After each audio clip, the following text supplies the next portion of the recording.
আসসালামু আলাইকুম। Hello viewers, কেমন আছেন সবাই? আমি আলহামদুলিল্লাহ ভালো আছি।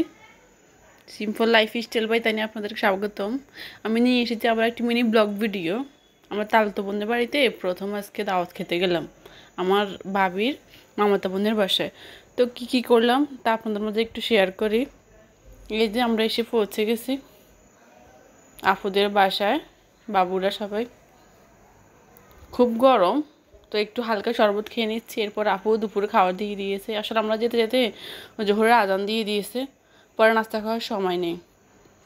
পরে আপু বলতেছে সবাই খেয়ে নাও, নাস্তা বিকেলে খাওয়া যাবে, এখন খেলে তো মানে পরে খাওয়ার সময় থাকবে না। পরে এই তো আপু খাওয়ার দিচ্ছে, কী আয়োজন করছে তাই একটু ভিডিও করে নিলাম, সবাই দেখতেই পাচ্ছেন। বিভিন্ন আইটেমের অনেক কিছু করছিল, আসলে অনেক কিছু আয়োজন করছে উনি একা হাতে, ওনার কোনো হেল্পিং হ্যান্ড নেই। যে দেখতে পাচ্ছেন। তো যাই হোক, এবার বলি কি আয়োজন করছে আমাদের জন্য। পোলাও, রোস্ট, কাতল মাছ, কাবাব, চিংড়ি বুনা, গরু মাংস, ডাল, মাছের ডিম দিয়ে করলা ভাজি, 2 আইটেমে ভর্তা করছে, শুটকি ভর্তা করছে এবং মাছের ভর্তা করছে আমার বাতিজি, তালতো ভাইয়ের মেয়ে। এরপর খাওয়া শেষ করে আমরা একটু ছাদে গেলাম, বাতাস আছে। এইটা হচ্ছে জামরুল গাছ, আমরা বলি নোয়াখালীতে মণ্ডল, বইয়ের বয়স আসলে এটা হলো জামরুল গাছ। কে কোন গাছ বলেন কে জানে। আপুদের আম গাছ, অনেকগুলো আম আছে। ছাদে কিন্তু রোদ, এমনি বাতাস দুইটাই। আমি একটু ভিডিও করে চলে আসলাম। এটা আপুদের বিল্ডিংয়ের সামনে লেবু গাছ, অনেকগুলো লেবু গাছ। আমি 4টা লেবু আনছিলাম আপুকে বলে।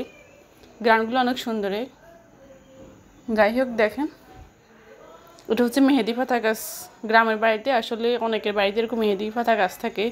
আমি আবার অলওয়েজ নখে গাছের মেহেদিগুলো দেওয়ার চেষ্টা করি। এই যে বাড়ির আশপাশের ভিডিওটা নিয়ে নিলাম। আপু বিকেলের নাস্তাটা দিয়ে দিয়েছে, আমরা ঘুরতে ফিরতে পরে বিকেল হয়ে গেছে। এই রেজার্ট আইটেম ফালুদা, নবাবি সেমাই, আপু সবগুলো মিক্স করে নিচ্ছে। ঠান্ডা ঠান্ডা ফালুদা ফ্রিজে ছিল, খেতে ভালোই লেগেছে। জর্দা, সবগুলো আইটেম কিন্তু অনেক টেস্ট হয়েছে। আপু সবগুলো নিজেই তৈরি করছে। ফালুদা আমি খেয়ে নিচ্ছি, একটু নবাবি সেমাই টেস্ট করে দেখছি। আপু রান্নাও বেশ ভালো। এই জর্দা বেশি খাইনি, জাস্ট দেখানোর জন্য একটু নিচ্ছি, 1 কাপ চা খেয়ে নিচ্ছি। খাওয়া দাওয়া শেষ। এবার আমরা আসার ফলে টাপুদের এলাকায় একটা কলেজ, আব্দুল ওয়াহাব কি একটা কলেজের, আমি পুরো নামটা জানি না। চারপাশটা অনেক সুন্দর, এত সুন্দর লাগছে সব কিছু। ওই এরিয়াটা অনেক সুন্দর। একটু পরপর ক্ষেত, বিশাল বড় বড় ক্ষেত, বাড়িগুলো অনেক সুন্দর। অনেক সুন্দর সুন্দর মসজিদ আছে এলাকায়, এই মসজিদটা অনেক সুন্দর। এই যে একটা hospital, Abdul Wahab Memorial hospital. এই দেখে সবাইকে দেখানোর জন্য একটু ভিডিও করে নিচ্ছি।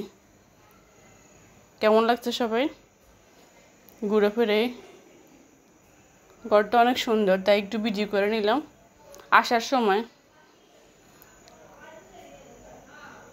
আশেপাশের পরিবেশ সব কিছু মিলে অনেক সুন্দর লেগেছে। দিনটা অনেক ভালো কেটেছে। তবে ভালো থাকবেন সবাই। আল্লাহ হাফেজ।